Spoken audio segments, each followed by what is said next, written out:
नमस्कार मित्रांनो, ठरलं तर मग या मालिकेच्या आजच्या भागात आता अस्मिता अस्वस्थ असते. त्यावेळी सायली अस्मिताची समजूत काढत म्हणते, अस्मिता ताई अहो, त्यांच्या डोक्यात कुठले तरी दुसरे विचार चालू असतील. ते सगळं राहू देत, परंतु मला एक सांगा, तुम्ही बाळाची नाव काय ठरवली आहेत ते तरी सांगा. तर अस्मिता म्हणते, आता नाही सांगणार. बाळाचा जन्म झाल्यानंतर. तर अश्विन आता अस्मिताला हसवण्याचा प्रयत्न करत म्हणतो, अस्मिताई बारशापर्यंत तरी सांगशील ना. तर सर्वजण हसू लागतात. तर त्याचवेळी प्रिया म्हणते, अस्मिता अग मी सुद्धा काही नाव शोधून ठेवली आहेत. मी तुला प्रिंट काढून देऊ का. अस्मिता म्हणते, बरं ठीक आहे, काहीच हरकत नाही. तर आता अर्जुन सायलीला म्हणतो, बायको तू म्हणालीस ते अगदी खरं आहे. त्या सचिनशी थोड चांगलं वागण्याचा आपण प्रयत्न काय केला. त्याने आपले रंग दाखवायला सुरू केले. आता अस्मिताईला सुद्धा कळेल की तो माणूस म्हणून कसा आहे. आता सर्वच जण अस्मिताची काळजी घेत असतात. तर त्याचवेळी प्रियाला नागराजचा फोन आलेला असतो. प्रिया मनाशीच म्हणते, हा नागराज गराज आता मला फोन का करतोय. आणि म्हणूनच प्रिया रूममध्ये येते आणि म्हणू लागते, मी किती वेळात हाला सांगितलं आहे की मला फोन करत जाऊ नका. मला वेळ मिळाल्यानंतर मी फोन करेन्स ना. तरी सुद्धा तुम्ही मला फोन का करताय. नागराज म्हणू लागतो, तू माझ्यासाठी वकील शोधणार होतीस, त्याचं काय झाले. तू जर माझ्यासाठी वकील नाही शोधलास तर तुझं सत्य मी सर्वांना सांगेन. तर प्रिया म्हणू लागते, तुम्ही माझं सत्य सांगण्याचा अगोदरच प्रयत्न करताय हे मला माहीत नाहीये का. आता नागराज हसू लागतो. तर दुसरीकडे सायली अर्जुनला म्हणते, तुम्ही मला खरं खरं सांगा, आपल्याला त्या कोड्याच उत्तर सापडले हे तुम्ही नागराजला सांगितलं नाही ना. तर अर्जुन म्हणतो, नाही. सायली म्हणते, मला माहीत आहे तुम्हाला आवडला नसेलच, पण प्रियाचं नाव घेतलं असतं तर त्याला लगेच कळालं असतं की आपल्याला सत्य कळालं आहे. आणि मग त्याने लगेच प्रियाला सांगितलं असतं आणि प्रियाने हे सत्य आपल्याला कळू नये यासाठी काहीतरी मार्ग निवडलाच असता. तर आता अर्जुन म्हणू लागतो, बायको अगं एवढी साधी गोष्ट मला कळत नाहीये असं वाटते का. आणि मी का मिरवेन असं. तिचं सत्य आपल्याला कळालंय आणि हे मी नागराजला सांगणार आहे का. म्हणजे त्याला मी बोलणार आहे की तू घातलेल्या कोड्याच उत्तर मला सापडल्यार. जून म्हणतो, एवढंही कळत नाहीये का मला असं वाटते का तुला. सायली म्हणते, अहो मला कळते. अर्जुन म्हणतो, मग तुझा विश्वास नाहीये का. सायली म्हणते, माझा तुमच्यावर विश्वास आहे पण तुमच्या रागावर विश्वास नाही. रागाच्या भरात तुम्ही काय करू शकता हे मीही सांगू शकत नाही आणि म्हणूनच मला भीती वाटते. तर आता अर्जुन म्हणतो, नाही मी असं काहीही केलेलं नाही. तर आता सायली म्हणते, बरं ठीक आहे.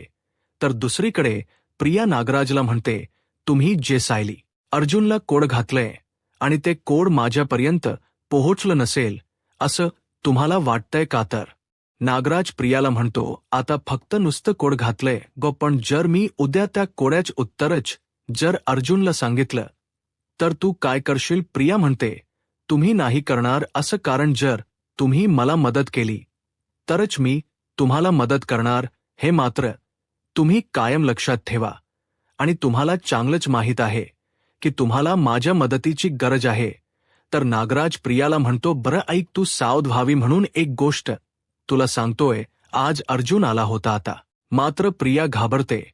तर नागराज पुढे म्हणतो, आणि अर्जुनच्या डोळ्यात मी कॉन्फिडन्स पाहिला आहे. म्हणजे त्याच्या डोळ्यात इतका कॉन्फिडन्स होता की मला असं वाटते की तू तन्वी नाहीयेस, प्रिया आहेस. हे सत्य त्याला कळालं आहे. तू तन्वी नाहीयेस, प्रिया आहेस याचा काहीतरी पुरावा त्यांना मिळालेला आहे. एवढा मात्र नक्की. आता मात्र प्रिया पूर्णपणे घाबरून गेलेली असती. प्रियाच्या पायाखालची जमीनच सरकती.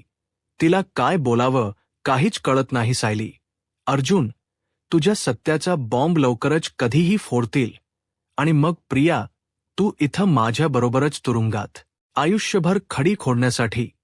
तेव्हा मी जे काही सांगितलं आहे ते लक्षात ठेव असं म्हणत नागराज फोन कट करतो. परंतु इकडे मात्र प्रियाची बोलतीच बंद झालेली असते. घाबरलेली प्रिया एकटीच बोलत म्हणते, मी जर तन्वी नाहीये, प्रिया आहे. हे सायली, अर्जुनला कसं कळालं असेल? त्यांना माझ्या विरोधात कुठला पुरावा सापडला असेल का? आणि जर सापडला तर मग मी काय करू? प्रियाचे चांगले हातपाय थरथरत असतात. तिला काहीच बोलता येत नसतं. ती विचार करूनच पूर्णपणे घाबरून गेलेली असते. आणि त्याचवेळी अश्विन येतो आणि मागूनच प्रियाला मिठी मारतो. प्रिया म्हणते अश्विन, आणि अश्विन प्रियाच्या गालावरून हात फिरवतो. त्यावेळी प्रियाला म्हणतो, काय झालंय? तुला एवढा घाम फुटलाय? प्रिया म्हणते, अरे घाम नाही, मी ते तोंडावर पाणी मारलं आहे. तर अश्विन प्रियाला जवळ घेत म्हणतो, तू अशीही खरंच खूप छान दिसतेस. आता प्रिया नाटक करत म्हणते, अश्विन, अरे मी खरंच खूप दमली आहे. तर आता अश्विन प्रियाला पुन्हा एकदा जवळ घेतो आणि म्हणू लागतो, पण आज माझा मूड खूप छान आहे. असं म्हणत तो रोमँटिक होत प्रियाला जवळ घेत असतो. परंतु प्रिया मात्र पूर्णपणे घाबरून गेलेली असते. तर दुसरीकडे पाहायला मिळतं, अर्जुन सायलीला म्हणतो, मात्र एक गोष्ट आहे की नागराजला कळलं नाही तरी प्रियाला कळलं नाही असं नाहीये, कारण प्रिया नेहमीच आपल्या मागावर असते आणि तिला आपल्या बॉडी लँग्वेजवरूनही कळते की आम्ही कोणता शोध घेतो आहोत. सायली अर्जुनला म्हणते, प्रिया खूपच हुशार आहे आणि म्हणूनच तर आपण तिला घरच्या कामांमध्ये अडकून ठेवतोय ना. तर अर्जुन म्हणतो, पण आता आपल्याला जास्त वेळ घालवता येणार नाही. पुरावे शोधण्यात वेळ घालून काहीच अर्थ नाही, कारण जर प्रिया एकदा अलर्ट झाली तर आपल्या हातात असणारे पुरावे सुद्धा काहीच कामाचे नाहीत. सायली अर्जुनला म्हणते, कळतं मला सगळं काही, आपल्याला लवकरच काहीतरी करावं लागेल. तर अर्जुन म्हणतो, मग तुला अजून सुद्धा पुराव्यांचीच वाट बघायची आहे का? तुला अजून पुरावे शोधायचे आहेत का? तर सायली म्हणते, ते मला कळतं, मी आलेच. असं म्हणत आता सायली तिथून निघून जाते. अर्जुन सायलीला थांबवण्याचा प्रयत्न करतो, परंतु सायलीच्या डोक्यात दुसराच विचार चालू असतो आणि सायली तिथून निघून जाते. दुसरीकडे पाहायला मिळत सायली फरफटत आता प्रियाला हॉलमध्ये घेऊन येते आणि म्हणू लागते, ने खरा बाहेर. आता घाबरलेली प्रिया अश्विनला आवाज देऊ लागते आणि म्हणू लागते, अश्विन, अरे प्लीज ये ना, बघ ना ही सायली काय करते. आता अश्विन त्या ठिकाणी येतो आणि प्रियाला शांत करत म्हणतो, काय झाले तन्वी? तर प्रिया म्हणू लागते, बघ ना ही सायली मला घराबाहेर काढत आहे. आता त्या ठिकाणी प्रतापराव, कल्पना, ताई, अस्मिता, अर्जुन सर्वच जण आलेले असतात. तर अश्विन आता सायलीला विचारतो, हे काय चाललंय, काय प्रकार आहे हा? तर सायली अश्विनला म्हणते की हो, मी हिला घराबाहेर काढते कारण ही तन्वी नाहीये, तर बुबली सदाशिव लोखंडे आहे. तर अश्विन म्हणतो, काय तुमच्याकडे काय पुरावा आहे? तर अर्जुन म्हणतो, तुला पुरावाच हवाय ना, मग घे, तुला कळेल की तुझी बायको केवढी मोठी फ्रॉड आहे. आता अर्जुनने अश्विनच्या हातामध्ये फाईल दिलेली असते आणि ती फाईल वाचून अश्विनच्या पायाखालची जमीनच सरकते. अश्विन पूर्णपणे घाबरून गेलेला असतो. तर अर्जुन पुढे सत्य सांगत म्हणतो की महिपथत आणि नागराज सोबत मिळून तन्वी असल्याचं खोटं नाटक केलंय. तिने एवढं मोठं कारस्थान केलंय आणि आपल्या घरात शिरली आहे. आता प्रिया हात जोडत म्हणू लागते, हे सगळं खोट आहे, मी तुमची तन्वीच आहे. सायली, अर्जुन, तुम्ही का खोट बोलताय? का माझ्यावर आरोप करताय? का मला घराबाहेर काढण्याचा प्रयत्न करताय? मी खरंच तन्वी आहे. तर कल्पनाताई म्हणू लागतात, हे पुरावे खोटे असूच शकत नाहीस, खोटे तू आहेस. तर प्रतापराव म्हणू लागतात, तुझं खरं रूप आम्हाला दिसतच होतं, परंतु तू एवढ्या खालच्या थराला जाशील असं वाटलंही नव्हतं आम्हाला. तर प्रिया हात जोडत रडण्याचं नाटक करत म्हणू लागते, प्लीज माझ्यावर विश्वास ठेवा, मी तन्वीच आहे. आता फाईल वाचल्यानंतर अश्विनला ही सत्य कळालेलं असतं. अश्विन म्हणू लागतो, एक शब्द बोलू नकोस तन्वी. तन्वी कसली एक नंबरची खोटारडी आणि फ्रॉड प्रिया मधुकर नावाची मुलगी आहेस, जिने या घराची फसवणूक केली आहे. अगं खरं तर तुझी आमच्या समोर आणि या घरात उभं राहण्याची सुद्धा लायकी नाहीये. तर आता प्रिया अश्विनच्या समोर जात हात जोडत म्हणू लागते, नाही अश्विन, अरे प्लीज माझ्यावर विश्वास ठेव, मी तुझी बायको आहे. तर अश्विन प्रियाला म्हणू लागतो, यानंतर तुझा आणि माझा काही संबंध नाही, चल निघ इथून. असं म्हणत प्रियाला ढकलून देतो आणि म्हणू लागतो, यानंतर मागे वळूनही पाहायचं नाही. प्रिया रडत अश्विनला सांगण्याचा प्रयत्न करत असते, स्वतःला वाचवण्याचा प्रयत्न करत असते. परंतु आता सगळ्यांच्या समोर सत्य आल्यामुळे प्रियाच्या बोलण्यावर कोणीही विश्वास ठेवत नाहीत. प्रिया म्हणू लागते, मी कुठे जाऊ अश्विन, अरे बोल ना. तर आता प्रतापराव म्हणतात, कुठेही जा, भीक माग, परंतु या घरात परत येऊ नकोस. तर अस्मिता म्हणू लागते, हिचे तर खरे रंग मला अगोदरच कळाले होते. खरं तर हिला तेव्हाच घराबाहेर काढायला हवं होतं. घराबाहेरचा रस्ता हिला दाखवला ना म्हणजे कळेल, पण अजूनही वेळ गेली नाही. तर कल्पनाताई विमलला आवाज देत म्हणतात, विमलच्या हीच सगळं सामान घेऊन ये. हिला आत्ताच्या आता घराबाहेरचा रस्ता दाखवावाच लागेल. हेच एकही सामान या घरात असायला नको. आता विमलताई बॅग आणायला जातात.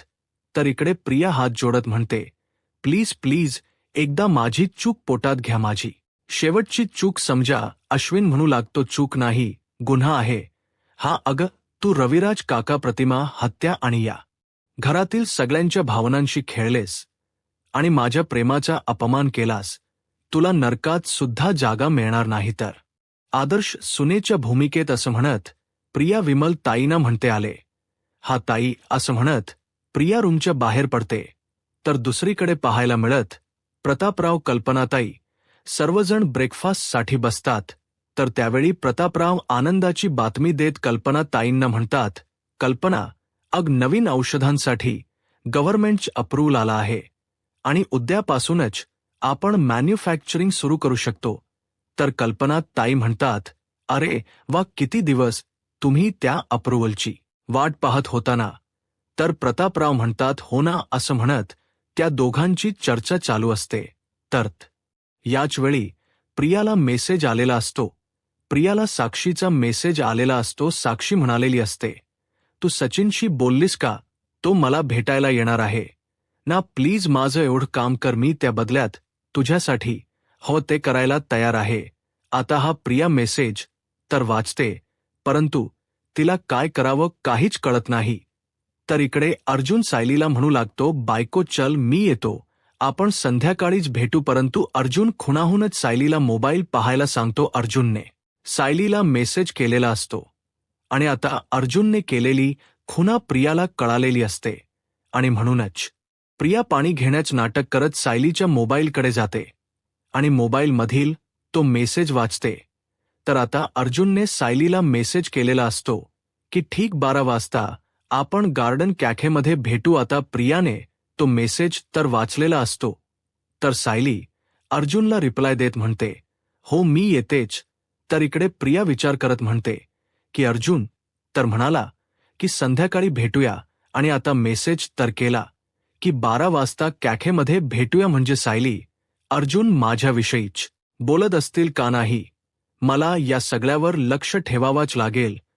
खरं तर यांचा लक्ष विचलित होईल, असं काहीतरी करायला हवा. तर त्याचवेळी आता प्रियाला पुन्हा एकदा साक्षीचा मेसेज आलेला असतो. साक्षीने मेसेज केलेला असतो. साक्षी म्हणालेली असते, प्रिया काय झालं, तू माझं काम केलंस का? प्रिया प्लीज काही करून आज सचिनला पाठव. तो जिथे कुठे जाईल तिथे मी भेटायला जाईल. मला तो एकदा भेटू दे, मी त्याला घेऊन अशी गायब होईल की सुभेद इतरांना तो कधीच सापडणार नाही. मला सचिन कायमचा माझा व्हायला हवा आहे. आता हा मेसेज वाचल्यानंतर प्रियाला काय करावं काहीच कळत नसतं. आता प्रिया विचार करते आणि साक्षीला मेसेज करत म्हणते, ठीक आहे ठीक, 12 वाजता मी सचिनला गार्डन कॅफेमध्ये पाठवत आहे. तू त्या ठिकाणी ये. सचिनला मेसेज कर. परंतु सचिन या घरातून कसा बाहेर पडेल आणि तुला कसा भेटायला येईल याची व्यवस्था मी करते. असं म्हणत प्रियाने आता साक्षीला मेसेज केलेला असतो आणि ती सायलीकडे पाहू लागते. तर आता साक्षी पुन्हा एकदा प्रियाला मेसेज करत म्हणते, थँक्यू प्रिया, मी लगेच सचिनला मेसेज करते.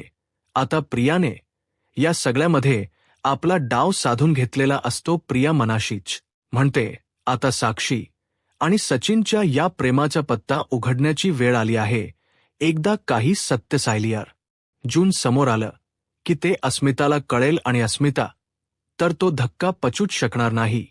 यामध्ये तीच किंवा तिच्या बाळाला जर काही झालं तर सायली अर्जुन त्यातच अडकून पडतील म्हणजे माझ्याकडे कोणाच लक्षही जाणार नाही. वा प्रिया काय छान कल्पना आहे असं म्हणत प्रिया स्वतःचंच कौतुक करते.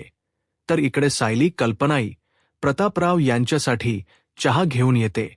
तर दुसरीकडे सचिन त्याच्या रूममध्ये असतो. अस्मिता गाणी ऐकत असते आणि त्याचवेळी सचिनला साक्षीचा मेसेज येतो की तू ठीक शार्प 12 वाजता मला गार्डन कॅफेमध्ये भेटायला यायचं आहे आणि जर तू तिथे नाही आलास तर मी तिथे घरी येईन.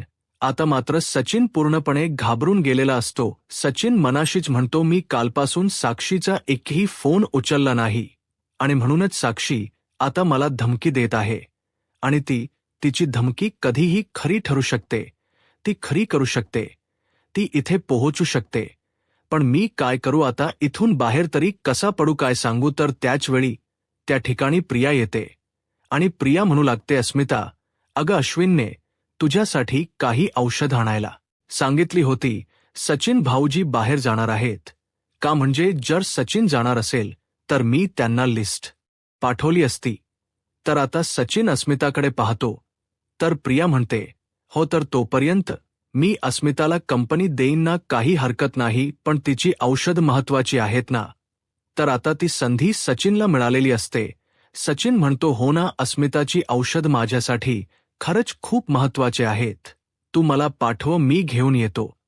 तर आता अस्मिता म्हणू लागते कोणती औषध आहेत? मला तरी दाखव ना. तर प्रिया म्हणते अग अस्मिता आपल्याला त्यातलं काही कळतं का? आणि अश्विनने पाठवली आहेत ना, म्हणजे अगदी बरोबरच असतील. मी यांना पाठवते. सचिनला सचिन घेऊन येईल. आणि हो आई तुला बोलवते, तू येतेस का बाहेर? तर अस्मिता म्हणते मम्मा बोलवते का? तर प्रिया म्हणू लागते हो आईच बोलवते आहे. तर आता अस्मिता लगेच बाहेर जाण्यासाठी तयार होते. आता प्रिया खोट बोलून अस्मिताला तिथून घेऊन जाते. तर इकडे सचिन लगेच साक्षीला मेसेज करतो आणि म्हणू लागतो हो ठीक आहे, मी येतो. तर आता साक्षीचा मेसेज येतो की मी वाट पाहते आहे. सचिन खुश होतो आणि आता साक्षीला भेटण्यासाठी बाहेर पडत असतो. तर इकडे सायली सुद्धा गार्डन कॅफेला पोहोचलेली असते. परंतु अर्जुन अजूनपर्यंत न आल्यामुळे सायली अर्जुनला मेसेज करते आणि विचारते की तुम्हाला अजून पोहोचायला किती वेळ लागणार आहे? तर अर्जुन मीटिंगमध्ये असतो आणि म्हणूनच सायलीला मेसेज करत म्हणतो मी एका मीटिंगमध्ये अडकलो आहे, प्लीज जरा जमेल तितका वेळ, थोडा वेळ माझी वाट बघ, मी लवकरात लवकर निघण्याचा प्रयत्न करेन. आता त्याच ठिकाणी साक्षी सुद्धा पोहोचलेली असते. साक्षी आजूबाजूला पाहते आणि मनाशीच म्हणते नेमकं इथे कोणी ओळखीच असायला नको. साक्षी आजूबाजूला कोणी ओळखीच तर नाही ना हे पाहत असते.